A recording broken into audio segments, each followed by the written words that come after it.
सभी हिंदी साहित्य प्रेमियों का हिंदी साहित्य की क्लास में आपका हार्दिक स्वागत अभिनंदन। देखिए, हम पढ़ रहे हैं आचार्य रामचंद्र शुक्ल जी का हिंदी साहित्य का इतिहास। इसके अंतर्गत हमने आदिकाल, रीतिकाल, भक्तिकाल सभी कंप्लीट पढ़ लिए हैं। अब हम पढ़ रहे हैं आधुनिक काल। आधुनिक काल के अंतर्गत भी हमने गद्य खंड पढ़ लिया है।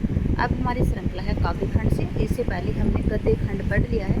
गद्य का आविर्भाव किस प्रकार से हुआ, प्रथम उत्थान, द्वितीय उत्थान, तृतीय उत्थान सभी में हमने पढ़ लिया है।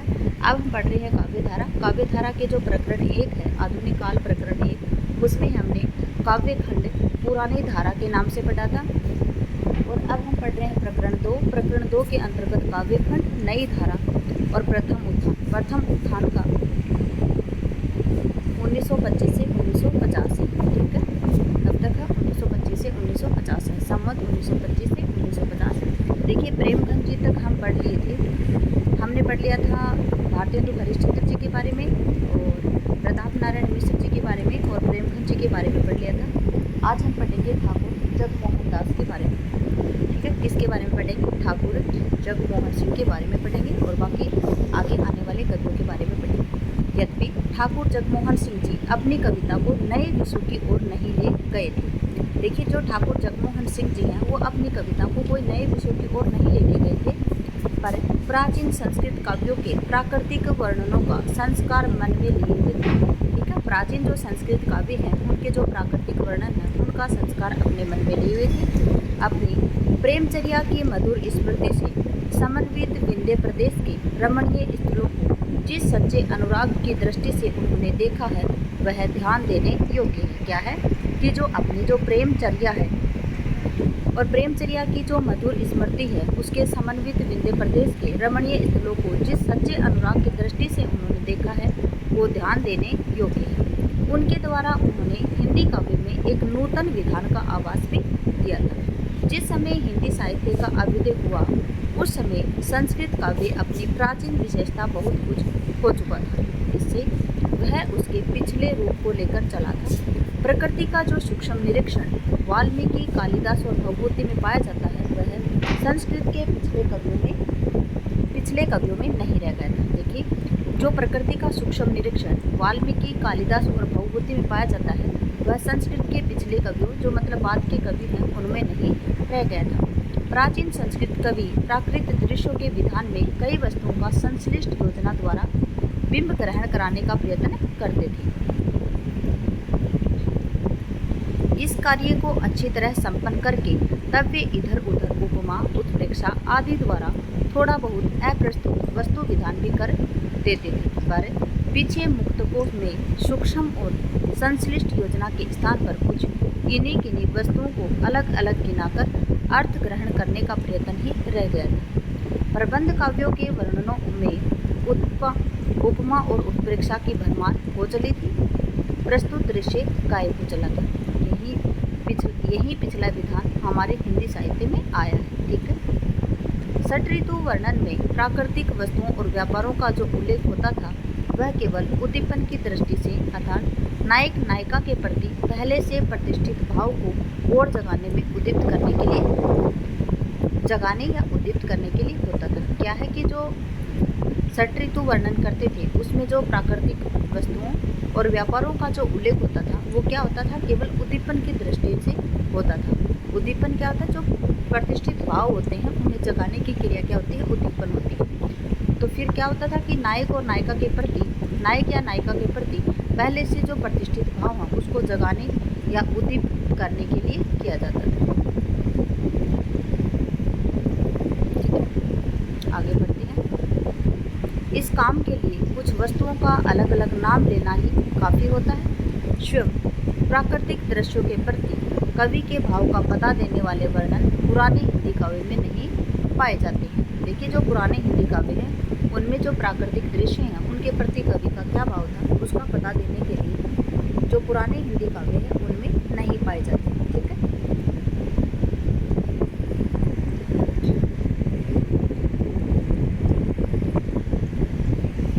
संस्कृत के प्राचीन कवियों की प्रणाली पर हिंदी काव्य के संस्कार का जो संकेत ठाकुर साहब ने दिया खेद है कि उसकी ओर किसी ने ध्यान नहीं दिया। देखिए, जो संस्कृत की प्राचीन कवियों की जो प्रणाली है और जो प्रणालियों पर जो हिंदी काव्य के संस्कार का जो संकेत ठाकुर साहब ने, जो ठाकुर जगमोहन सिंह ने दिया था, उसकी ओर किसी का ध्यान नहीं गया। क्या बोल रहे हैं रामचंद्र शुक्ल जी कि खेद है कि उसकी ओर किसी का ध्यान नहीं गया। प्राकृतिक वर्णन की इस प्राचीन भारतीय प्रणाली के संबंध में थोड़ा विचार करके हम आगे बढ़ते हैं। प्राकृतिक दृश्यों की ओर यह प्यार भरी सूक्ष्म दृष्टि प्राचीन संस्कृत काव्यों की एक ऐसी विशेषता है जो फारसी या अरबी के काव्य क्षेत्र में नहीं पाई जाती। यूरोप के कवियों में जाकर भी यह मिलती है। अंग्रेजी साहित्य में वर्ड्सवर्थ, शैली और मैर्थी आदि उसी के ढंग के सूक्ष्म प्रकृति निरीक्षण और मनोरम रूप विधान पाया जाता है। ठीक है, प्राचीन संस्कृत साहित्य में जैसा जो प्राचीन संस्कृत साहित्य में पाया जाता है, उसी प्रकार से जो अंग्रेजी के साहित्य में कौन है, वर्ड्सवर्थ है, शैली है और मैर्थी है, उन्होंने भी उसी के ढंग की जो सूक्ष्म प्रकृति निरीक्षण है और जो मनोरम रूप विधान है वो उनमें पाया जाता है। जैसा कि इसमें पाया जाता है प्राचीन जो संस्कृत साहित्य है उसमें पाया जाता है। प्राचीन भारतीय और नवीन यूरोपीय दृश्य विधान के पीछे थोड़ा लक्ष्य भेद हो गया था। भारतीय प्रणाली में कवि के भाव का आलम्बन प्रकृति हो रही है। क्या है कि जो भारतीय प्रणाली में कवि के भाव का आलम्बन प्रकृति ही रही है, अतः उसके रूप का प्रत्यक्षीकरण काव्य का एक स्वतंत्र लक्ष्य दिखाई पड़ता है। पर यूरोपीय साहित्य के काव्य निरूपण के बराबर बढ़ती हुई परंपरा के बीच धीरे धीरे यह मत प्रचार पाने लगा कि प्राकृतिक दृश्यों का प्रत्यक्षीकरण मात्र तो स्थूल व्यवसाय है, उसको लेकर कल्पना की एक नूतन सृष्टि खड़ी करना कवि का कर्म है। क्या है कि जो यूरोपीय साहित्य है उसका काव्य निरूपण के बराबर जो बढ़ती हुई जो परंपरा थी, उसके काव्य निरूपण के बराबर ही हमारी जो बढ़ती हुई परंपरा है उसके बीच धीरे धीरे यह मत प्रचार करने लगा। कौन सा मत है वो प्रचार पाने लगा था कि जो प्राकृतिक दृश्य हैं उनका प्रत्यक्षीकरण मात्र तो स्थूल विषय है और उसको लेकर कल्पना की एक नूतन सृष्टि खड़ी करना ही क्या है, कवि कर्म। उक्त प्रवृत्ति के अनुसार कुछ पाश्चात्य कवियों ने तो प्रकृति के नाना रूपों के बीच व्यंजित होने वाली भावधारा का बहुत सुंदर उद्घाटन किया, पर बहुतेरे अपनी बेमेल भावनाओं का आरोप करके उन रूपों को अपनी अंतर्वृत्तियों से छोपने लगे हैं। अब इन दोनों प्रणालियों में से किस प्रणाली पर हमारे काव्य के दृश्य वर्णन का विकास होना चाहिए, यह विचारणीय है। मेरे विचार में प्रथम प्रणाली का अनुसरण ही समीचीन है।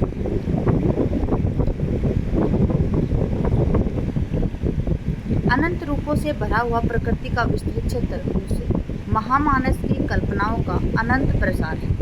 सूक्ष्मदर्शी सहृदय को उसके भीतर नाना भावों की व्यंजना मिलेगी। नाना रूप जिन नाना भावों की सचमुच व्यंजना कर रहे हैं, उन्हें छोड़ अपने परिमित अंतःकोटर की वासनाओं से उन्हें छोपना एक झूठे खेलवाड़ के अंतर्गत होगा। यह बात है स्वतंत्र दृश्य विधान के संबंध में कह रहा हूँ कि जिसमें दृश्य ही प्रस्तुत विषय होता है, जहाँ किसी पूर्व प्रतिष्ठित भाव की प्रबलता व्यंजित करने के लिए प्रकृति के क्षेत्र से वस्तु व्यापार लिए जाएंगे, वहाँ तो वे उस भाव के रंगे दिखाई ही देंगे। ठीक है, इसमें देखिए समझाने वाली कोई बात है नहीं। अगर आप इनको ध्यान से, मैं पढ़ रही हूँ और अगर आप ध्यान से सुन रहे हैं तो आपके समझ में आ रहे हो। आगे देखिए, पद्माकर की जो विरहणी है उसका यह कहना कि जो पद्माकर है उन्होंने विरहणी का कोई चित्रण किया होगा, उसका कहना कि किंसुक गुलाब कचनार ओ अनारन की डारन पे दौलत अंगारन के पुंज हैं। ठीक ही है, पर बराबर इसी रूप में प्रकृति को देखना दृष्टि को संकुचित करना है कि एक ही तरह से प्रकृति को देखना, वो दृष्टि को संकुचित करना मतलब छोटा करना। अपने ही सुख दुख के रंग में रंगकर प्रकृति को देखा तो क्या देखा, देखिए अपने ही सुख और दुख में रंगकर जब अगर प्रकृति को देखा तो उसको क्या देखा, प्रकृति को आप अन्य रूप में देखिए। मनुष्य ही सब कुछ नहीं है, देखिए मनुष्य है वही सब कुछ नहीं है, प्रकृति का भी अपना एक रूप होता है। ठीक है, पंडित अंबिका दत्त व्यास ने नए नए विषयों पर भी कुछ फुटकल कविताएं रची जो पुरानी पत्रिकाओं में निकली। देखिए अंबिका दत्त व्यास जी, उन्होंने भी नए नए विषयों पर कुछ फुटकल कविताएं रची है जो कि पुरानी पुस्तकों में निकली हुई हैं। एक बार उन्होंने कुछ बेतुके पद्य भी आजमाइश के लिए बनाए थे, पर इस प्रयत्न में उन्हें सफलता नहीं दिखाई पड़ती है। क्या बताएं कि जो अंबिका दत्त व्यास हैं, उन्होंने बेतुके पद्य भी बनाए थे, उनकी भी आजमाइश की थी, लेकिन वो सफलता उनको नहीं मिली इसमें, क्योंकि उन्होंने हिंदी का कोई प्रचलित छंद नहीं लिया था उसमें। सॉरी, देखिए आगे बढ़ेंगे हम। भारतेंदु के सहयोगियों की बात यहीं समाप्त कर अब हम उन लोगों की ओर आते हैं उनकी मृत्यु के उपरांत मैदान में आए। देखिए भारतेंदु जी के जो सहयोगी थे उनकी बात यहीं पर हम समाप्त कर देते हैं। भारतेंदु जी और जो भारतेंदु जी के सहयोगी थे उनकी बातों को अब हम समाप्त कर देते हैं और अब उन लोगों को लेकर आते हैं जो उनकी मृत्यु के उपरांत आए थे। देखिए वैसे ये सब समझाने वाले इनमें है नहीं, ये सीधे सिंपल शब्द हैं, आप एक बार पढ़ने से समझ में आ जाएगा। आपको बेवजह टाइम वेस्ट करने में कुछ फ़ायदा नहीं। जिन्होंने काव्य की भाषा और शैली में भी कुछ परिवर्तन उपस्थित किया है कि देखिए जो भारतेंदु के सहयोगी या उनके मृत्यु के उपरांत जो कवि आए थे, उनकी मृत्यु के बाद जो कवि आए थे, उनकी जो काव्य की भाषा और शैली थी वो क्या थी, परिवर्तन उपस्थित किया उन्होंने।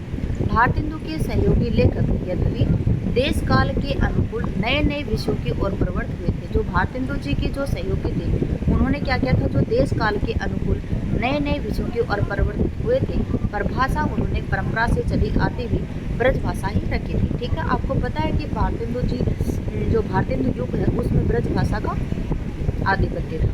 छंद भी वे ही लिए जो ब्रज भाषा में प्रचलित थे, छंद भी उनके कैसे थे जो ब्रज भाषा में प्रचलित थे। पर भारतेंदु जी के गोलोकवास के थोड़े ही दिनों पीछे भाषा को खड़ी बोली हो गई थी। पीछे देखिए भाषा कौन सी हो गई थी, भारतेंदु जी की जो ब्रज भाषा है उसके बाद में भाषा कौन सी हो गई थी, हिंदी साहित्य में खड़ी बोली हो गई थी। उसमें साहित्य भी बहुत कुछ प्रस्तुत हो चुका था, पर कविता की भाषा अभी ब्रज भाषा ही बनी हुई थी। देखिए जो खड़ी बोली है उसमें साहित्य बहुत कुछ प्रस्तुत हो चुका था, लेकिन कविता की भाषा अभी भी क्या थी, ब्रज भाषा ही थी।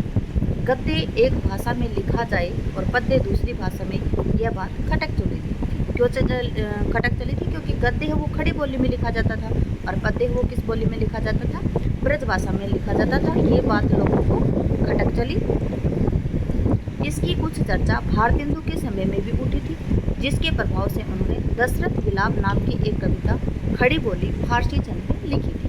कविता इस ढंग की थी, देखिए खड़ी बोली ढंग की फारसी छंद में लिखी थी इन्होंने दशरथ विलाप नाम की एक कविता। और इस कविता की पंक्तियाँ कुछ, कहाँ हो ए हमारे राम प्यारे, किधर तुम छोड़कर हमको सिधारे, बुढ़ापे में यह दुख भी देखना था, इसी के देखने को मैं बचा था।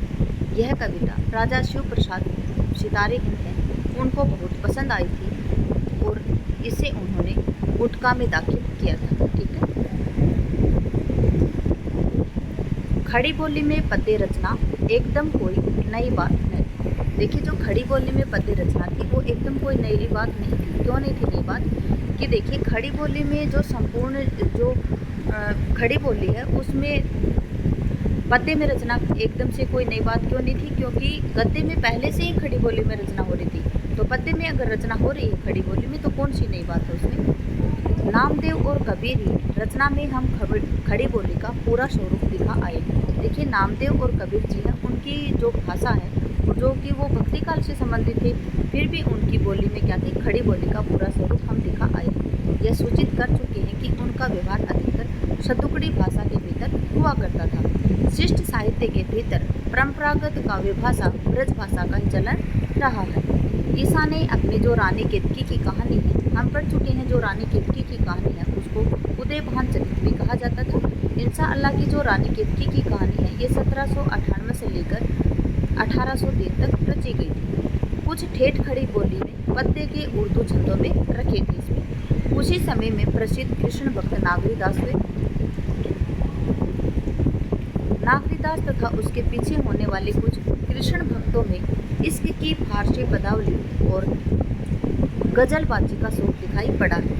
नागरीदास में इश्क चमन का एक दोहा है। देखिए जो नागरीदास का जो इश्क चमन है उसमें एक दोहा है, कोई न पहुँचा वहाँ, तब आशिक नाम अनेक, इश्क चमन के बीच में आया मजनू एक। आगे पीछे नजीर अकराबादी ने जन्म संवत 1797, मृत्यु संवत 1877। कृष्ण लीला संबंधी बहुत से पद्य हिंदी खड़ी बोली में इन्होंने लिखे थे। वे एक मनमोजी सूफी भक्त हुआ करते थे। कौन? नजीर अकबराबादी।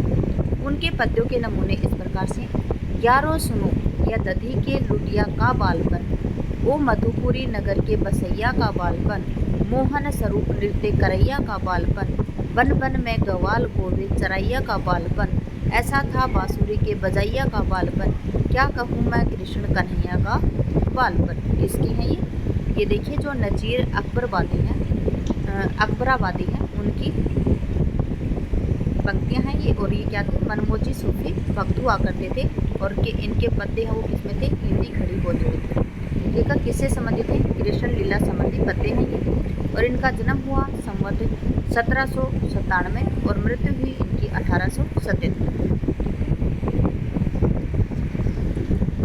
आगे देखिए, पर्दे में बालपन के, देखिए पर्दे में बालपन के ये मिलाप थे, ज्योति स्वरूप कहिए जिन्हें सो वो आप। वाह कृष्ण मदन मोहन ने जब सब ग्वालों से यह बात कही, ओ आपी से झट गेंद डंडा उस काली दह में फेंक दई। यह लीला है उस नंद ललन मनमोहन जसुमत दैया की, रख ध्यान सुनो दंडवत करो, जय बोलो कृष्ण कन्हैया की। आगे है, लखनऊ के साहब कुंदन लाल और फुंदन लाल ललित किशोरी और ललित माधुरी नाम से प्रतिष्ठित कृष्ण भक्त हुआ करते थे। देखिए, लखनऊ के साहब कुंदन लाल और फुंदन लाल। कुंदन लाल थे वो ललित किशोरी नाम से और फुंदन लाल थे वो ललित माधुरी के नाम से प्रसिद्ध कृष्ण भक्त हुए हैं। जिनका रचना काल, देखिए इनका रचना काल है संवत 1913 से संवत 1930 के बीच समझना चाहिए। कब से? संवत 1913 से 1930 के बीच में लखनऊ के थे कौन? साहब कुंदन लाल और फुंदन लाल। कुंदन लाल को ललित किशोरी नाम से जाना जाता है, जबकि फुंदन लाल है उनको ललित माधुरी के नाम से जाना जाता है। और ये क्या थे? कृष्ण भक्त थे। रचना काल इनका 1913 से 1930 माना जाना चाहिए। उन्होंने और कृष्ण भक्तों के समान ब्रज भाषा में अनेक पद बनाए थे। खड़ी बोली में कई झूलना छंद भी इन्होंने लिखे, जैसे जंगल में अब रमते हैं, दिल बस्ती से घबराता है, मानुष गंध न भाती है, संग मरकट मोर सुहाता है, चाक गरेबा करके दम दम आहे भरना आता है, ललित किशोरी इश्क रैंदिल ये सब खेल खिलाता है। इसके उपरांत लावनी बाजों का समय आता है। कहते हैं कि मिर्जापुर के तुकनगिरी गोसाई ने सदुकड़ी भाषा में ज्ञानोपदेश के लिए लावनी की लय चलाई थी। इसने तुकनगिरी गोसाई ने। लावनी की बोली खड़ी बोली रहती थी।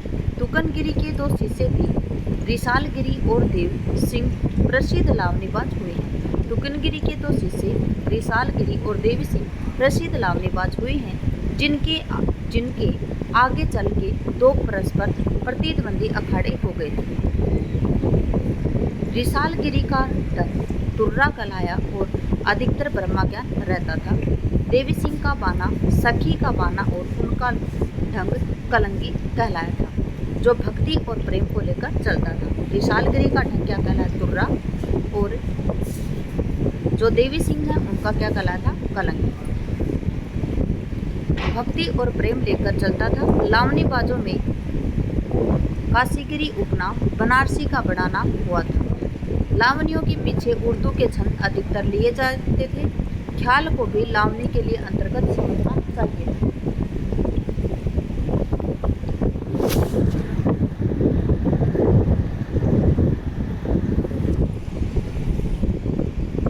इसके अतिरिक्त रीतिकाल के कुछ पिछले कवि भी जैसा कि हम दिखा आए हैं। देखिए इसके अतिरिक्त क्या थे? जो रीतिकाल के कुछ पिछले कवि भी जैसा कि हम दिखा आए हैं, इधर उधर खड़ी बोली की 2-4 कवि सवैया रच दिया करते थे। उधर लावनीबाज और ख्यालबाज भी अपने ढंग के कुछ ठेठ हिंदी में गाया करते थे। जो लावनीबाज और जो ख्यालबाज है वो भी अपने ढंग में कुछ ठेठ हिंदी में ही गाया करते थे। इस प्रकार खड़ी बोली में 3 छंद प्रणालियाँ उस समय लोगों के सामने थी। जिस समय भारतेंदु जी के पीछे कविता की भाषा सवाल लोगों के सामने आया, हिंदी में कवित सवैया की प्रणाली, उर्दू छंदों की प्रणाली और लावली का ढंग था। संवत 1943 में पंडित श्रीधर पाठक ने इसी पिछले ढंग पर एकांतवासी योगी खड़ी बोली पद्य में निकाला था। किसमें निकाला था? एकांतवासी योगी खड़ी बोली में पद्य में निकाला था इन्होंने। इनकी भाषा अधिकतर बोलचाल की सरल थी और नमूना इस प्रकार का था। देखिए, आज रात इससे परदेसी चल कीजिए विश्राम यही, जो कुछ वस्तु कुटी में मेरे करो ग्रहण संकोच नहीं। फिर है तृण सैया ओ अल्प रसोई, आओ स्वल्प प्रसाद, पैर पसार चलो निद्रालो मेरा आशीर्वाद। प्राण प्यारे की गुणगाथा साधु, कहाँ तक मैं गाऊं, गाते गाते चूके नहीं, वह चाहे मैं ही चुक जाऊं। इसके पीछे तो खड़ी बोली के लिए एक आंदोलन ही खड़ा हुआ। मुजफ्फरनगर के बाबू अयोध्या प्रसाद खत्री खड़ी बोली का झंडा लेकर उठे थे। क्या है कि इसके बाद में जो खड़ी बोली के लिए आंदोलन खड़ा हो गया, और आंदोलन खड़े करने वाले कौन थे? मुजफ्फरपुर के बाबू अयोध्या प्रसाद खत्री खड़ी बोली के लिए झंडा लेकर खड़े हो गए। संवत 1945 में उन्होंने खड़ी बोली आंदोलन की एक पुस्तक छपाई, जिससे उन्होंने बड़े जोर शोर से यह राय जाहिर की कि अब तक जो कविता हुई वह तो ब्रजभाषा की थी, हिंदी की नहीं थी। देखिए, उन्होंने एक पुस्तक छपाई, खड़ी बोली आंदोलन की एक पुस्तक छपाई, और उन्होंने बड़े जोर शोर से एक राय जाहिर की कि जो अब तक जो कविता लिखी जाती थी वो हिंदी में नहीं थी, किसमें थी? ब्रजभाषा में थी। कब? संवत 1945 में। हिंदी में भी कविता हो सकती है, वे भाषा तत्व के जानकार न थी। ठीक है कि हिंदी में भी कविता हो सकती है, वे भाषा तत्व के जानकार न थे। उनकी समझ में खड़ी बोली ही हिंदी थी। अपनी पुस्तक में उन्होंने खड़ी बोली पद्य की 4 स्टाइलें कायम की थी, जैसे मौलवी स्टाइल, मुंशी स्टाइल, पंडित स्टाइल, मास्टर स्टाइल। उनकी पोथी में और पद्यों के साथ पाठक जी का एकांतवासी योगी भी दर्ज हुआ था। देखिए, जो उनकी पोथी थी उनमें पद्यों के साथ में पाठक जी का जो एकांतवासी योगी है वह भी दर्ज हुआ था, और कई लोगों से भी अनुरोध करके उन्होंने खड़ी बोली की कविताएं लिखवाई थी। चंपारण के प्रसिद्ध संस्कृत विद्वान और वैद्य पंडित चंद्रशेखर धर्मिश्र, जो भारतेंदु जी के मित्रों में थे, संस्कृत के अतिरिक्त हिंदी में भी बड़ी सुंदर और आंसू कविता करते थे। मैं समझता हूँ कि हिंदी साहित्य के आधुनिक काल में संस्कृत वृत्तों में खड़ी बोली के कुछ पद्य पहल मिश्र जी ने ही लिखे थे। बाबू अयोध्या प्रसाद खत्री उनके पास भी पहुँचे और कहने लगे, लोग कहते हैं कि खड़ी बोली में अच्छी कविता नहीं हो सकती, क्या आप भी यही कहते हैं? यदि नहीं तो मेरी सहायता कीजिए। मिश्र जी से कहते हैं अयोध्या प्रसाद जी कि लोग कहते हैं कि खड़ी बोली में अच्छी कविता नहीं होती है, क्या आप भी यही कहते हैं? अगर आप ये नहीं कहते तो आप मेरी सहायता कीजिए। उक्त पंडित जी ने कुछ कविता लिखकर उन्हें दी, जिसे उन्होंने अपनी पोथी में शामिल किया था। इसी प्रकार खड़ी बोली के पक्ष में जो राय मिलती है वह भी उसी पोथी में दर्ज होती है। धीरे धीरे एक बड़ा पोथा हो गया, जिसे बगल में दबाए हुए जहाँ कहीं हिंदी के संबंध में सभा होती जा पहुँचते। यदि बोलने का अवसर नहीं मिलता तो कम मिलता, अगर इन्हें बोलने का अवसर नहीं मिलता या कम मिलता तो बिगड़ कर चले जाते थे। कौन?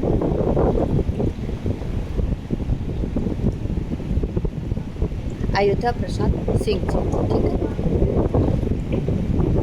ये आपका प्रकरण 2 है वो खत्म हो गया है। प्रकरण 2 के अंतर्गत हम पढ़ रहे थे जो काव्य खंड है उसके नई धारा और प्रथम उत्थान। इसी के साथ क्लास का समापन करते हैं। क्लास में बने रहने के लिए आपका धन्यवाद। आपका दिन शुभ रहे। जय हिंद, जय भारत, जय जवान, जय किसान।